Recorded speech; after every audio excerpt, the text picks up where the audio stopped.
كيف تخلي العباد ما تقصش عليك كي تبدا تحكي. تباني في فازة المونتاليست تو نعطيك استوس باش تعاونك على الاخر. نجمو احنا نقروا في دي سيتواسيون، نبداو مثلا في ريونيون ولا نبداو مع صاحب نحكيو في موضوع والناس كلتو تحكي مع بعضها، ومن بعد في الاخر الناس كلتو اللي تصيح واللي عايط اكثر واللي يسمعوه. هذاك الفيديو نتاع اليوم باش نعطيكم من تكنيك نتاع بادي لانجويج قويه على الاخر باش تاخذ بيس دو بارول، ما تبش اللي انت تتحكم في الحديث وفي الكونفرساسيون اللي دايره. اول حاجه اللي لازم نعملوها انه كي يبدا انسان قاعد يحكي معك ما تقصش عليه، بالعكس لازم تخليه يحكي ويعبر على موقفه، على خاطر الاوبجيكتيف نتاعك انك ترجع البارول ليك انت. ولهنا شنو التكنيك باش تستعملها؟ كي يبدا هو يحكي قدامك اول حاجه تعملها الاي كونتاكت، تقتزل العينيه، والجست الثاني تعمل اوشمون دو تيت، معناتها تعمل راسك كيما هكا.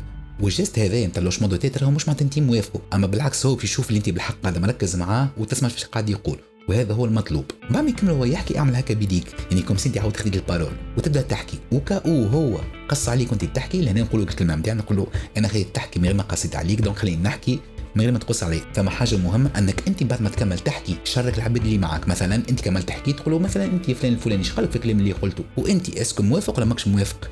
دونك كيما قلنا اهم حاجه خليه يحكي، لوشمون دو تيت والاي كونتاكت راهم مهمين على الاخر، ومن بعد خلي العباد تحكي معك. وهذه التكنيك من 3 زوز اللي بقاو باش يكونوا ان شاء الله في الفيديو الجايين.